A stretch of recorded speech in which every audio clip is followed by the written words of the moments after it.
Channel Lakshmi Ramana recipes. ఈరోజు మనం మంచి రుచికరమైన ఒక పచ్చి పులుసుని తయారు చేసుకుందామండి. ఈ పచ్చి పులుసులో కూడా మనం చాలా డిఫరెంట్ స్టైల్లో చేసుకోవచ్చు.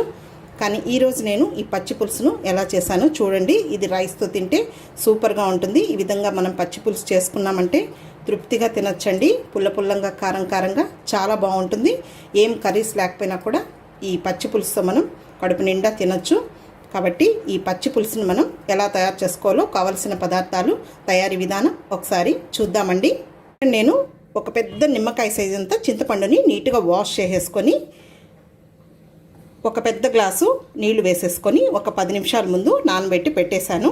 ఇప్పుడు ఈ చింతపండునంతా కూడా మనం ఇలా చేతితో మ్యాష్ చేసేసుకొని చింతపండు పులుసుని తీసుకోవాలి. ఈ విధంగా మనమంతా ఇలా మ్యాష్ చేసేసుకొని ఈ చింతపండు పులుసులో మళ్ళీ కూడా మనం నీళ్లు వేసుకొని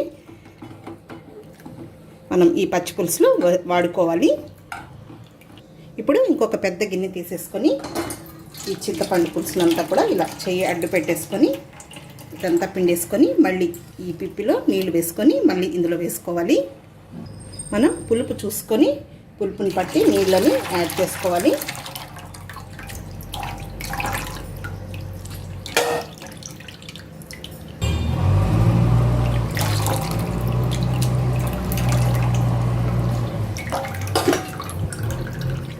ఇలా మనకు ఏదైనా చింతపండు పిప్పి ఉంటే ఇలా తీసేసుకోవాలి. ఇందులోకి ఒక 2 పెద్ద ఉల్లిపాయలు ఇలా ముక్కలుగా కట్ చేసి వేసుకోవాలి. ఈ పచ్చి పులుసులో మెయిన్ మనకు ఈ ఉల్లిపాయలే మనకు మంచి టేస్ట్ ఉంటాయి. అలాగే ఒక 7 పచ్చిమిరపకాయని ఇలా చిన్న ముక్కలుగా కట్ చేసి వేసుకోవాలి. కారం ఇంకా ఎక్కువ తినేవాళ్ళు ఉంటే ఇంకా కూడా వేసుకోవచ్చు.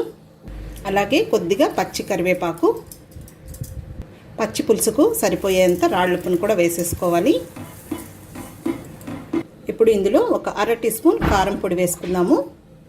అలాగే 1 టేబుల్ స్పూన్ కొత్తిమీరని సన్నగా చాప్ చేసి వేసుకొని ఇప్పుడు ఈ ఆనియన్స్, పచ్చిమిరపకాయలని అలాగే మనం రాళ్ళుప్పు వేసాము.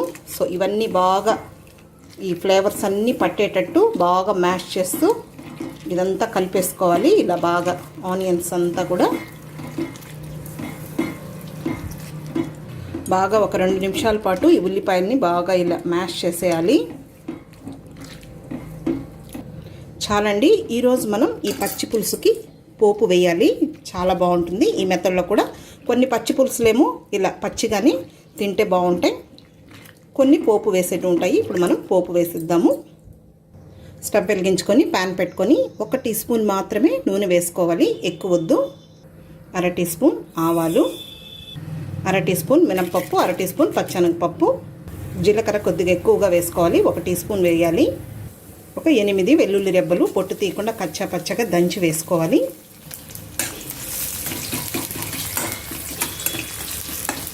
ఈ వెల్లుల్లి కొద్దిగా వేగిన తర్వాత ఇందులో ఒక 3 ఎండుమిరపకాయల్ని తుంచి వేసుకోవాలి. అలాగే కరివేపాకు వేయాలి. ఇప్పుడు ఇందులో ఒక 1/4 టీ స్పూన్ పసుపు పొడి వేసుకోవాలి.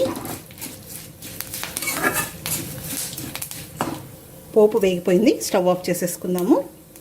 ఇప్పుడు ఇంకొద్దిగా కొత్తిమీర వేసేసుకుందాము. ఈ పచ్చి పులుసు ఇందులో వేసేసుకుందాం. ఇంకేం దీన్ని ఉడికించకూడదు. ఇలా అంతా ఒకసారి కలుపుకొని మనకి ఉప్పు సరిపోయిందో లేదో చూసుకొని, పులుపు కూడా మనకు ఎక్కువగా ఉంటే కొంచెం నీళ్ళు కావాలంటే యాడ్ చేసుకోవచ్చు. అన్నీ కరెక్ట్గా సరిపోయాయి. ఇప్పుడు మనం డిష్ అవుట్ చేసేసుకుందాము. ఇప్పుడు గిన్నెలోకి డిష్ అవుట్ చేసేసుకుందాము. కాబట్టి చూసారు కదండి, మనం పచ్చి పులుసుని ఎలా తయారు చేసుకున్నామో. రైస్తో తిని చూడండి, సూపర్గా ఉంటుంది, తృప్తిగా తినొచ్చు. ఈ వీడియో మీకు నచ్చినట్లయితే నా యూట్యూబ్ ఛానల్ లక్ష్మీ రమణ రెసిపీస్ని కొత్తగా చూస్తున్న వారైతే నా ఛానల్ని తప్పకుండా సబ్స్క్రైబ్ చేసుకోండి. నచ్చితే లైక్ చేయండి, షేర్ చేయండి. ఇంకొక వంటతో మళ్ళీ కలుద్దామండి. నమస్తే అండి.